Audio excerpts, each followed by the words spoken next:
ومتى هنا سأسكت قليلا.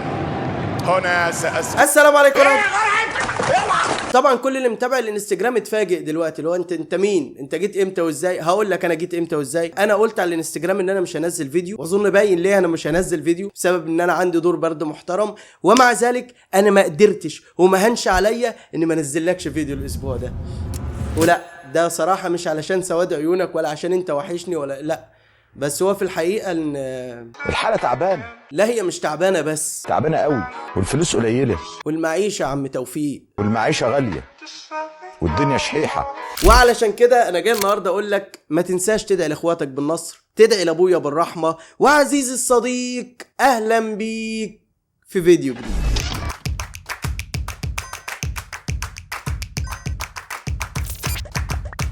بيتهيألي كده يا صديقي بعد اللي انت شفته عرفت ان انا مش محضر اي حاجه. انا جاي النهارده هفتح البلاك ليست بتاعتنا ونشوف السواد اللي جواها مع بعضينا. فقبل ما افتح البلاك ليست اتمنى انك تعمل لايك. تعال نشوف معانا ايه في البلاك ليست. مش عارف النسوان اللي بتشوفني وبيجيلها تسلخات دي اعمل لها ايه؟ ده لما امه خلفته قال لها مبروك جبت ذكر، يعني ما اعرفش هو قال لها كده مش عارف، بس اتفرج وانت فاهم ده اللي قدامك ده ايه. يا حبيبتي روح الصيدليه، في كريم اسمه كيما كوم بيشيل التسلخات. يعني بعيدا عن انك بتقول الاسم غلط، بس انت بتقوله بطريقه بتخليني عايز اقول لك كده. انت بتتكلمي كده ليه يا مار؟ يا حبيبتي روح الصيدليه، في كريم اسمه كيما كوم بيشيل التسلخات، بدل ما انت اتحرقتي. حرام عليكي. طب يا معلم انا فهمت مشكلتك وهحلها لك. انت فاهم ان الحريم اللي بيجي لها تسلخات لما بتشوفك دول غيرانين منك او لا؟ بص، كل واحده من الحريم دي بيبقى في الغالب حلمها ان هي تتجوز وتفتح بيت وربنا يرزقها بالذريه الصالحه وتجيب الواد اللي يكبر ويبقى راجل ويسندها. فاهم؟ بيبقى خيالهم كده، هم فاهمين ان ده الواقع بس. فلما بيشوفوك بيكتشفوا انه ممكن بعد ما تحلم بالجواز والخلفه والذريه الصالحه والدكتور يقول لها مبروك جالك وادي وبتاع ويكبر يبقى شبهك. يا مصيبتي يا لاوي يا خرابي. ابن سيناء الشيخ ابراهيم العرقاني. اوبا الحج ابراهيم العرجاني. اسمع ياض، يعينوه باشا يعينوه به يخلوه بطل افلام. احنا الصعايده واسال جدودك يا راعي للاغنام. يا نهار ازرق، وده بجد؟ هو انت فاهم ان انت كده كسفت جبهته ولا انت كده بينت ان انت على الابيض؟ احنا الصعايده واسال جدودك يا راعي للاغنام. هو بص، هي الضربه حلوه بس ردت في نص دماغنا احنا. افهمك ازاي؟ مبدئيا بعيدا عن موضوع ابراهيم العرجاني والعرب وسينا والبدو والصعيد، انا بره الخناقه دي يا عم، انا مصري. انا موضوعي هنا دلوقتي شعري، فاهم؟ احنا دلوقتي بنتكلم شعراء مع بعضينا. وبالمناسبه اي حد يشوف اي حد من الشعراء اللي على تيك توك دول يمنشن لي في فيديوهاتهم، لاني عايز اعمل حلقه كامله عن الجماعه اللي فجاه بقوا شعراء. بس خلينا مع الشاعر ده دلوقتي تحديدا، اللي علشان يقصف جبهه الناس اللي هم مش صعايده قال لك ايه؟ احنا الصعايده واسال جدودك يا راعي للاغنام. راعي الاغنام ايه العيب فيها؟ انت لو كلفت نفسك كشاعر مثقف بقى ورحت فاتح جوجل وقلت له مين هم اشهر من راعوا الاغنام، اقفل الراوتر وافتحه تاني.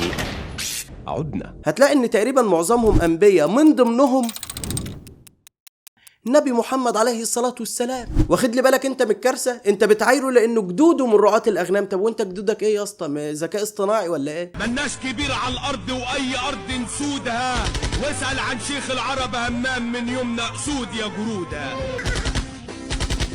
لا وصلاة النبي الواد واثق من نفسه يا اسطى. صباح الفل. مبدئيا الصعايده مش بالغشم ده، فاهم؟ ممكن يبقى في فصيل رافض فكره، رافض شيء حصل بتاع، بيقولوا لا احنا ضد الكلام ده، لكن ما بنطلعش نهبط. فانت كده بتعبط حرفيا. فالمهم يا جدعان، انا كواحد من نسل الصعايده بقول لكم الراجل ده يعني على الله ان شاء الله، فاهم؟ ما حدش يدق له. تعال نشوف اللي بعده. الرساله دي مني لاي حد بيفتح بث مباشر وبيقول على حماس ارهابيه. حماس شرف ليا وليك.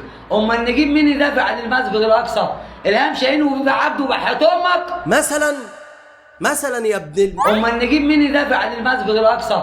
الهام شاهين وبيبقى عبده وبحياة امك. نجيب الفنانين بقى هم اللي يدافعوا عن القضيه، ولا تبقى بقى ايه خابت وعابت وغلطت متابت ونروح نجيب تيك توكر هو اللي يدافع عن القضيه؟ تيك توكر كده يكون الاكونت بتاعه لما بيتقفل بيروح يهدد الاداره بتاعه التيك توك انه هيرمي نفسه من فوق الكوبري مثلا. يعني اقسم بالله يا بتوع التيك توك، يا بتوع التيك توك ما فكتوش الحظر عن الصفحه في خلال 10 دقايق لا ارمي نفسي يا اولاد دي. ايه يا صاحبي؟ ايه فاهم؟ لما ترمي نفسك من فوق الكوبري هيرفعوك بالاكسبلور؟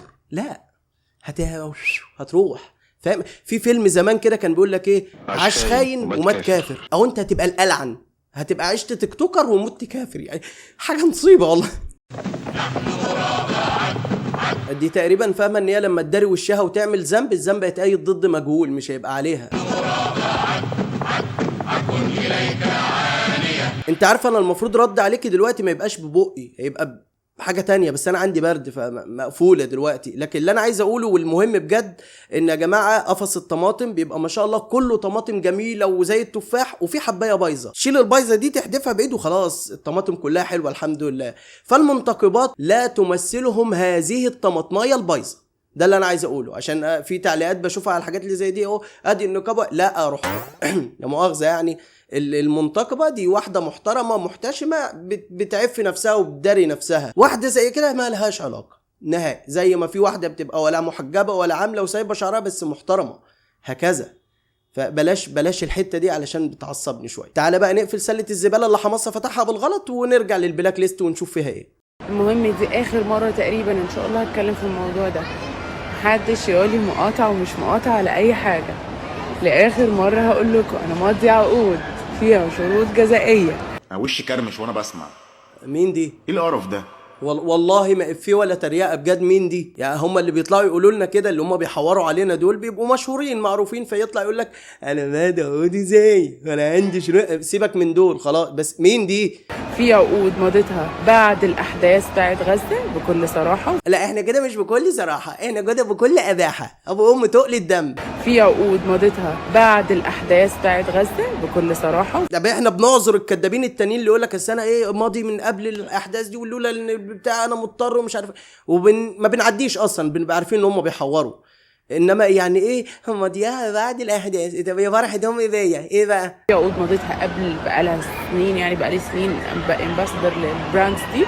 مين دي يا جدعان؟ مين دي؟ ومن سنين ماضي عقود للامباستر افانسر براندس وبتاع. مين دي؟ والله بجد. او مش الشركات كانت بتمضي عقود مع المشاهير قوي، مش مع المشاهير بس، يعني كل اللي على السوشيال ميديا دول ولا عقود ولا الكلام الكذاب ده. ما احنا بنعمل اعلانات وفاهمين. هو بيجي يقول لي صباح الفل يا معلم عايز اعمل اعلان للبتاع ده، ماشي يا باشا انا هاخد كذا، طب خد كذا يلا اعمل اعلان، نعمل اعلان اصوره له تمام، طب خد باقي الكذا بتاعك ويلا سلام عليكم. بيشوفنيش تاني ولا بشوفه تاني. لكن امضي عقد وبتاع ده حوار، فاهم؟ حوار لحمار بيحاول يداري انه ودانه طويله مش اكتر. فشباب يا ريت نبقى لسه مقاطعين لسه محترمين. انا حرفيا ما بقتش مقاطع، انا بقيت مستغني. كل الحاجات اللي كان المفروض بستخدمها يوميا والله ولا الهوا، وعادي اهو عايش لسه انسان، لا وداني طلعت ولا بقى عندي ديل ولا لا، بالعكس بقيت حاسس ان انا انسان محترم.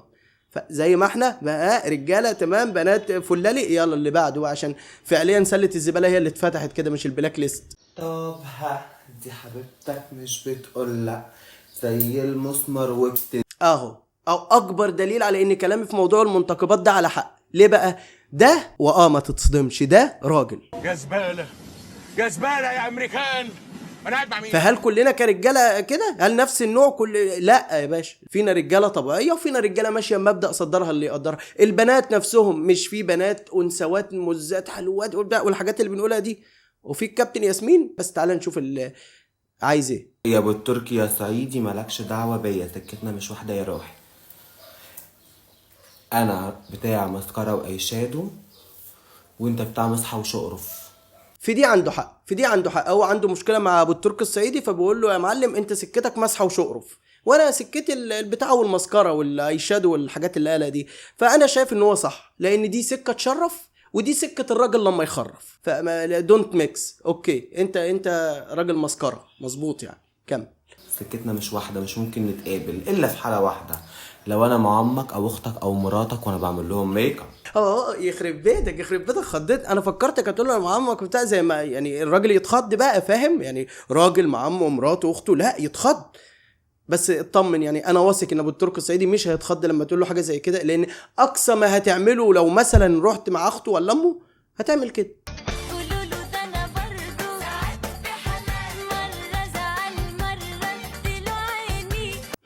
امان يعني، بل بالعكس يعني هو خطر عليك انت. لو اترميت في وسط حريم صعايده بمنظرك ده صدقني يبقى في خطر عليك وعلى بالنسبه للاخ الصعيدي يا معلم، احنا عندنا في الصعيد بنقول لو عايز تهين مره هات لها عيل، ولو عايز تهين راجل هات له مره. فيا ابو الصعيدي انت ولا يا صعيدي لما تيجي تتخانق اتخانق مع راجل. بتقول لي امك كانت فين وانت بتتربى؟ يالا لا عند ابوك يعني. هتقول لها فين؟ لا عند ابوك يعني. لا مش كده، ما بتتقالش كده. لا استنى. ايوه صح بقى، صح عشان انت جبت الجول حلو بس في نفسك، فلا.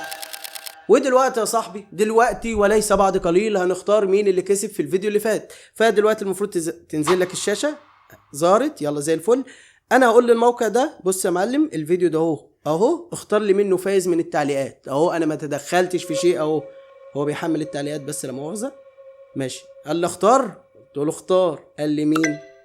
زوزة. المهم كانت بتقول عاش يا عبود ويوما ما القناه هترجع احسن من الاول. يا رب يا زوزة، ويعني تمنيت الخير لاخاك فارسل الله لك الخير وها هي الدنيا. كلميني على الانستجرام اهو علشان تاخدي الجائزه بتاعتك. دلوقتي عزيزي المشاهد اقول لك زي ما زوزة كسبت عشان عندها تقدير، انت كمان ممكن تكسب لو عملت تعليق ولايك وخليك كبير.